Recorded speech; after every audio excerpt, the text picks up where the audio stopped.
Clash Royale. One queen in their mind, and that's the awesome band's queen for sure. Or the significant other in their life, Brendan. That's true. Or, you know, the Queen of England could be. That works out too. Guys, we're going to jump into New Gettysburg for game number 2.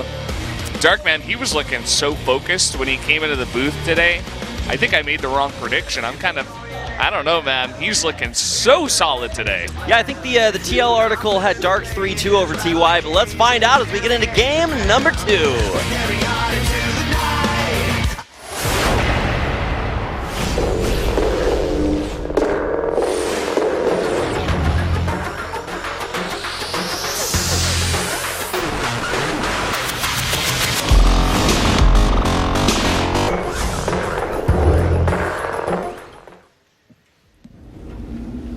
Welcome to New Gettysburg.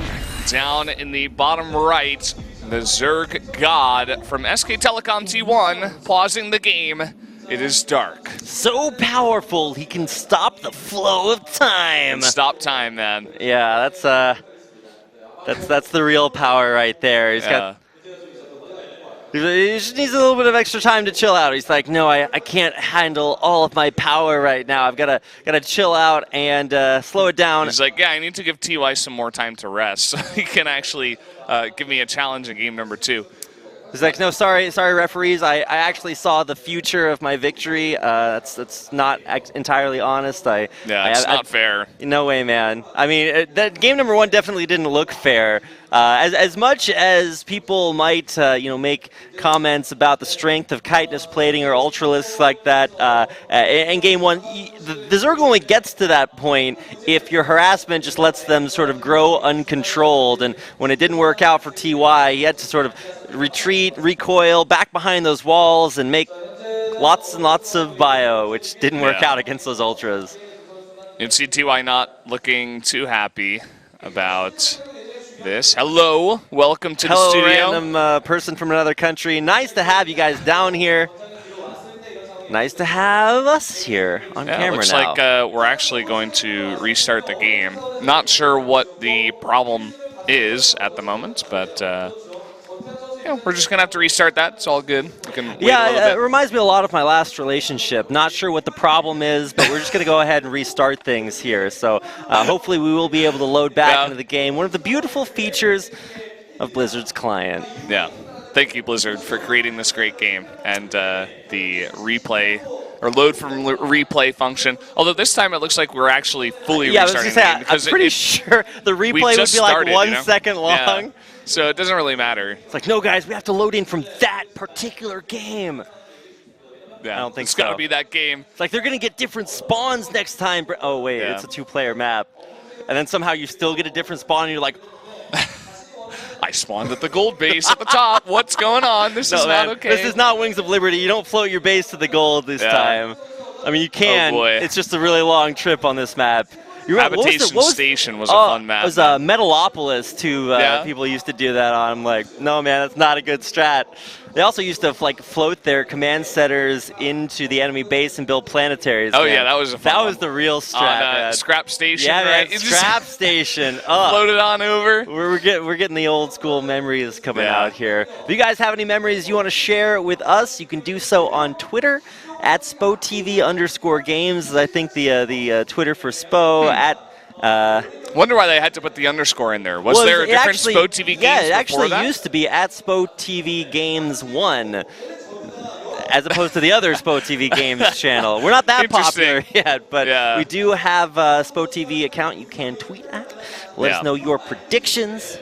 If you have predictions. If you don't make some, let us know. What you're thinking about the matches. Who do you think is going to take this one, Dark versus TY? I mean, it's kind of unfair now that Dark has won the first game. You got a little bit of an advantage. All you Dark voters are going to be like, no, I knew from the beginning. I'm like, I'm not so sure. Also, we got Stats versus Classic coming up for game number 2, matchup number 2 of today. Here tonight. Yeah. You can predict which one of us is more handsome. Predict? That's I don't think they need to predict that. It's also not a very like, who's going to be more handsome in 20 years, maybe? Then they can predict that one. Okay. We can follow up in 20 years. We're going to take a commercial break, and you guys can predict who's going to be more handsome after that. Well, actually, the players taking off their headsets in the booths. Apparently, that start game button is the hardest button in the world to press. Unlike looks Brett. like they're doing it now. Okay. They're- All right. Oh, well, I no. actually left the game. Oops. Highly my keyboard unfortunate did it, there. I swear. It wasn't me. Okay, I'm we're in back. Here. It's okay. It's okay. Guys, Okay. it's okay. I'm Third going to have time's my the Observer charm. PC for this game. Yeah.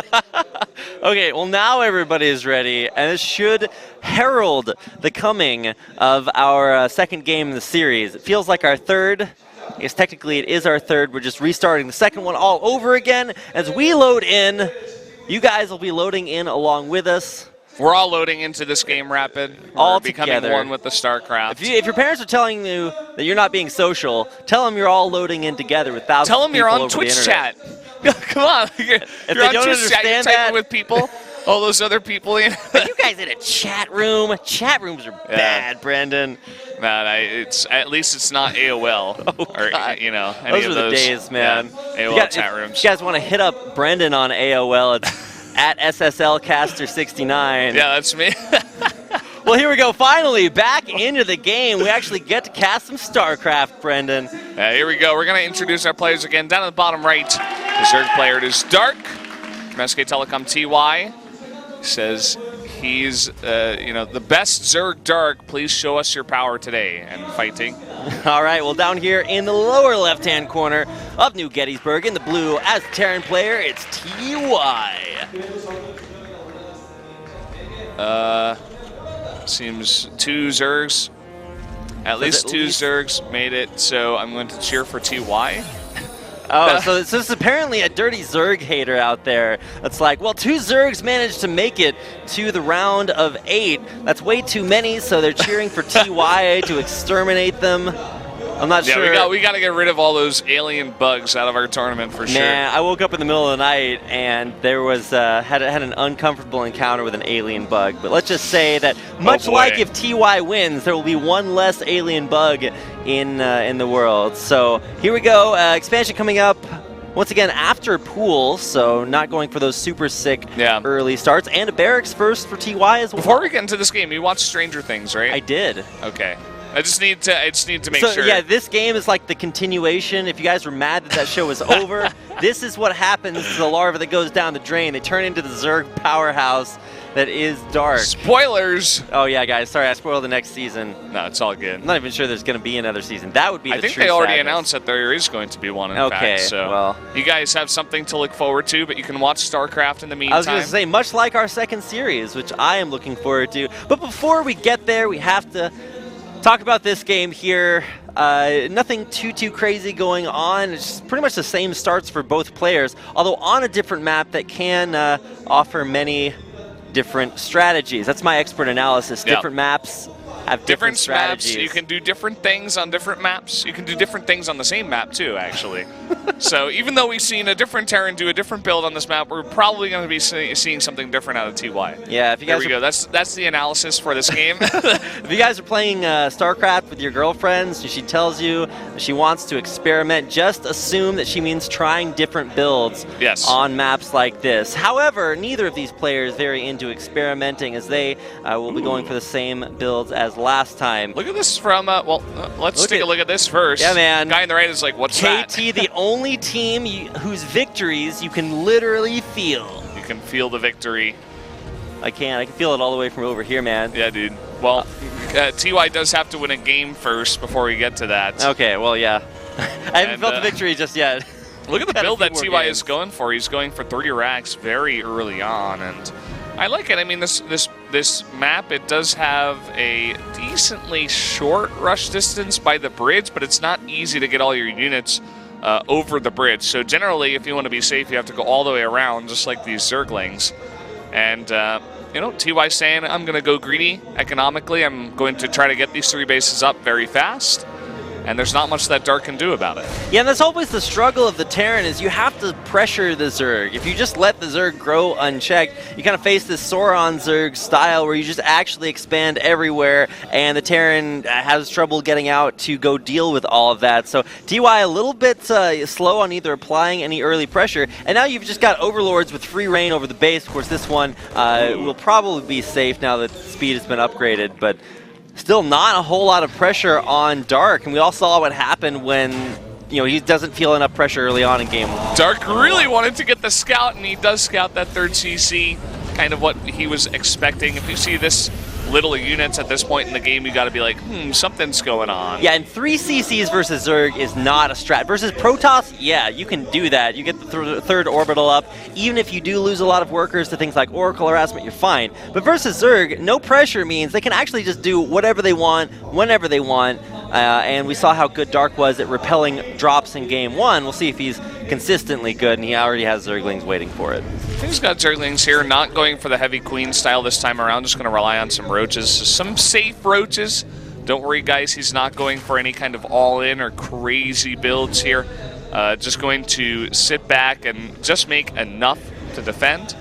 I wouldn't be surprised if after seeing that 3rd CC, he gets a relatively faster 4th, too, because it's generally pretty easy to hold off any kind of pressure on this map. Yeah, because going from the Terran base all the way up to that 4th is a really long distance. Yeah, man, that's a road trip. You do not want to make that without, you get your bags of snacks. You gotta make sure Cheetos. Full on gas. You gotta make sure you can get all the way over your there. Baja Blast. Oh my God, Baja Blast. Bringing back the memories. Take a stop at Taco Bell on your way. I actually took a stop at Taco Bell on my way just yesterday, Brendan. Whoa. It was a choice I infinitely regretted immediately following that, but hey, you gotta remind yourself why you don't do that more often. But either way, this game is much more of a slow macro fest here. Lots of upgrades coming in for TY, who's decided to only go for bio. No random mech in the beginning of the game just yet. And here comes that 4th base you were talking about earlier. Dark putting it down. Yeah, throwing that down here, and you can see he's making roaches, but not really overcommitting to the roaches. At the same time, he is getting +1 to melee, so you can kind of predict what the transition is going to be here from Dark. He is going to try to go into those Ultralists once again. He just needs to make some units to stay safe at first. Oh, Widowmine gets out of there, scuttling its way away from the Zerg. Like a spider. War stories, man. But we don't have those kind of mines anymore. That Widowmine has seen stuff. He saw the bombs coming in, he's like, no, I'm out of here. It's been in heavy shelling. Yeah. So if you guys are playing on New Gettysburg, you always want to try to burrow your Widow mines in those little craters across the map, because that way the burrow hole on the ground isn't visible anymore. But here we go, going forward on these Ravagers, starting to take a few of them out, but the Roaches do come up and should be able to deal with these medevacs as they... Okay, well actually the army just goes the opposite direction. And that 4th actually is going to go down if he doesn't go up there and stop it. Looks like there's a drop in the main at the same... Oh, it's just a Liberator, but he's finally dealing with it now. At the same time, we do see this drop is cleaned up by the Roaches and the Ravagers. That's how you know he's using that F2 key, man. You got to split the army and try to deal with everything. He does, and so everything right back to good for Dark. TY does have his 3rd base up, but I don't know if he's put on enough pressure, because, I mean, Ultra is going to be coming eventually. It actually looks like Spire Tech's going to be coming out in the meantime, so trying to get this 4th base down, but still unsuccessful on the harass. Yeah, just poking a bit, seeing whatever damage he can get. You saw that Dark did move away. Dark actually commenting on the fact that TY is one of the best multitaskers in the world, and that is very true. I actually... I compared Thermal to TY because both of their multitasking is just so incredible and so fun to watch. We haven't really gotten to see too much of it just yet in the series, but just you wait, guys. We're going to have that TY multitasking coming in eventually. No, I'm glad you mentioned that. One of the things that first brought TY to the forefront, oh, wow, a macro hatch in the main. It's you don't always see that, but... one of the things that first brought TY and his micro to the forefront when he was really establishing his claim to fame as one of the best Terrans out there was his double medevac tank drops. He used to have a lot of nice mine hit there at defending the top of this ramp. Ravagers will take that mine out, and TY still in control of his side of the map. Yeah, just putting on some pressure. I love the fact that we see just 5 Corruptors. This is really going to shut down any kind of drops coming into the main. You can see that he keeps the majority of them down here 4, and he's got 1 at the top. It's just that small bit of extra pressure you can put onto the medevacs and try to force the Terran away and just, discourage any kind of drop play. And I think that's really good specifically against TY for what we were talking about. You know, his incredible drops, his multitasking. And so far, it's been working out. It's like that Tumblr boyfriend post, his drops, his micro, him. Have you never seen that? No, I've never seen that. Somebody tweet that at Brendan, man. That is the most nauseating thing, but can definitely be applied to StarCraft as well. In fact, StarCraft, in the Day 9 Esports Manifesto, the chess of our time, able to relate it to so many things. I can relate my life for the last 2 days to those Marines sitting on the island just absolutely doing nothing. These guys are vegetables, man. They're chilling out, waiting to go back into the main. Your league taking a bit of a break over there, so you're joining us for some StarCraft coming on over. I mean, I always join you guys for StarCraft, even if it's just in the audience, like yesterday. Yeah, dude. Okay, so we get a chance to finally see TY's big push out. I was like, no, the command center's under attack. One Zergling. A Zergling's got his work cut out for him. He's got to clock in for a 10-hour shift there. Might have. He's actually dying to SCVs currently. He's just dying. That's that Poor depression guy. right there. But okay, well here comes the big surge from the Zerg. Dark trying to push TY back. This is going to be a daunting task nonetheless, as there's plenty of bio out. We don't see the Ultra transition just yet, if I'm not mistaken. So, as you say that, Ultralisk Cavern on the way. Aha! Right as you say it, it's the caster curse. Me. I'm speaking too loud up there. They're going to hear me down there in their soundproof through the booth. bulletproof glass that nobody can hear anything through. Yeah. And the headphones and the earbuds. That is true. All right, well, another big surge. Zerg up here. Looks like the Banelings rolling in all over everything. And nice splits there in the back. Will TY have it up? Still a sizable amount of Marines alive, and TY holds. Really nice hold there from TY. Great splits. He let the tanks do the damage and the tanking even as well, funny as it is. It's almost some of the like tanks that's in what the front, they're named. Yeah. A bunch of the Banelings actually ran into the tanks as they were getting shelled. You know, just great targeting and positioning there from TY to get his bio out of danger. Although, you know, the fact that they took that fight very far away from any base of Dark, and the fact that TY is playing this kind of bio tank style means that TY can't really jump on any bases after that. And this is what happens on this map, man. We just get these crazy macro games that go super long. That is very true. Definitely should have saved that macro joke for now instead of using it in game one. But yeah, it's all right. It's all right. A humor micro not on point. Okay, well, that Zergling actually having a little bit more success. So, like you said, Brendan, this map does get split in half a lot. It's traditionally very difficult for the Zerg players to take control of those island bases. Maybe easier for Terrans. If you guys got a chance to watch Taja yesterday, you know all about taking those island bases and how effective that can be. We'll see if those two command centers that have just now been built by TY get floated to other bases or just turned into planetaries. You can see how, just forward-thinking TY is being right now. He's adding a ton of missile turrets. He's made a second starport for the extra Liberator production and the Ghost Academy. He knows this is going late, and he's preparing for it. That is very true. However, Dark preparing for it as well. Chitinous plating, they're just now finished, and he's upgrading Carapace level 3 as well. Finally, Vipers, Infestors, and those late-game energy units starting to come out for Dark. He does have very strong Ultralisks out on the map right now. See how strong TY can hold against this next upcoming push. Sorry, Ultralisks.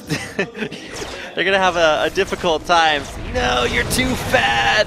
Now we get to see if where are the medevacs for this bio? They're all so red right now. One swipe of the Ultralisk Tusk is going to do a ton of damage. You see it happening there. Look at this huge Ling run by. And tons of Banelings as well. The wall in shambles. Ghost will be able to clear up those Zerglings, but you need to get a big wall up to stop this upcoming push. Banelings are going to bust that wide open, although running your Banelings through there is maybe not the greatest. I guess he's just freeing up supply at this point, but Mike could have used those in a little bit of a better place. But yeah, just freeing up a bunch of supply. We'll be getting all of these Ultras out, and a Nidus network coming out as well. Yeah, I mean, we said it before. This is going extreme late game. Right now, so basically both players getting all the techs they can. I would love to see TY begin to add in some Ravens even, you know, send in some of those mines to hit the Ultralisk. That would be kind of funny. That would, you know, be pretty effective as well. But it looks like he's going for Cloak instead for the Ghosts. Personal cloaking here. Personal cloaking. Okay, once again, not the route you want to take with your forces there. Look at that wall. What the hell? He knows it's coming. Oh, and I guess he's building engineering bays here because they do build fastest out of all of the Terran units as far as the rate at which they gain HP. So just knows that he needs to get a big wall up and making sure that this is just not an option for Dark to counterattack. Yeah, look at that wall. That's really impressive. One of those SCVs caught on the wrong side of the wall. And he's going to have to... yeah, he's going to walk the long way back. Yeah. So lots of turrets coming up. We are just going late game here. Lots and lots of ghosts starting to come out. Turrets going absolutely everywhere. And this is where you start to talk about inevitability. Who gets the most minerals, the most units? And one thing about Zerg is that they do traditionally mine out more quickly. So we'll see whether or not this Nidus network is going to work out. There's a lot of... I don't even think TY has reacted to this yet. No, there's going to be Ultras in the base.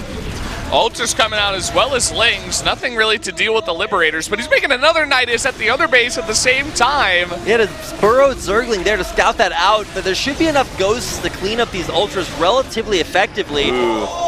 TY shutting this down really, really nicely. He responds immediately to the Nidus in the main and the Nidus at the...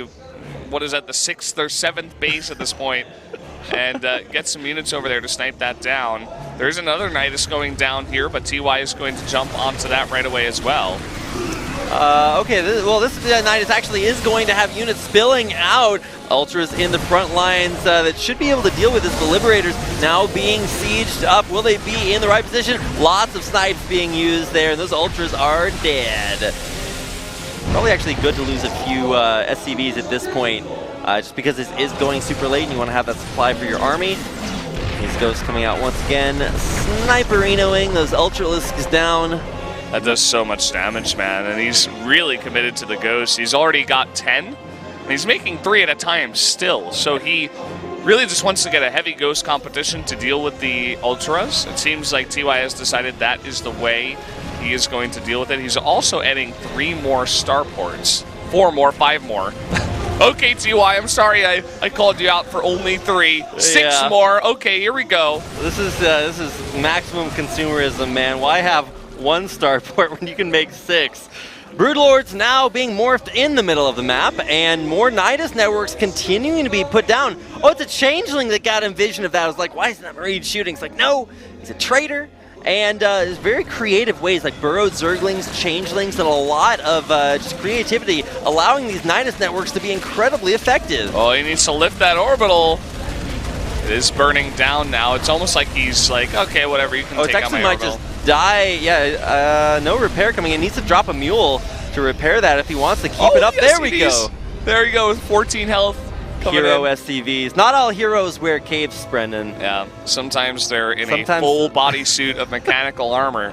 Well, you think about that mechanical armor and you're just like, somebody told the guy that's piloting those SCVs, hey, don't worry, you'll be totally safe. We're going to put you in this huge this mechanical suit.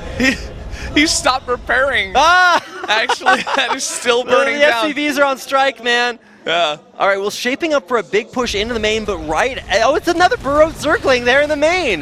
That's actually so sick. That's going to allow another deep Nidus, and these Zerglings still haven't been cleaned up. Small Bioforce in the main to try to deal with them, but that might not even be enough. Okay, there are medevacs, but this force of Zerg in the middle of the map is going to be so difficult to deal with, and there's no way TY scans his main to clear out that burrowed Zergling, so Niduses are continuing to be an issue. Big drop in the Zerg main, though, and this is finally going to force Dark's hand, but so many Zerglings with that the crackling upgrade going crazy in the main.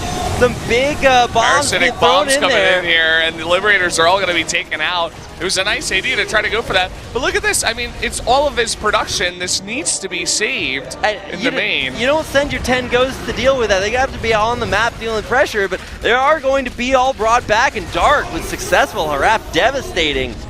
TY's main. He's going to force 2 scans here if he wants to clean up all the lanes. Well, he's not going to... okay, he might scan there. That is the world's sneakiest Zergling. There's still a Zergling down there. Well, there's no way you scan for that. He's just making another Nidus. He's like, yeah, you killed my Nidus. I'm just going to make another one. Oh, wait, no, he's not. Oh, yeah, he is. Yeah, he is. It was just... Well, I don't know why he unburrowed that, but here come the Broodlings.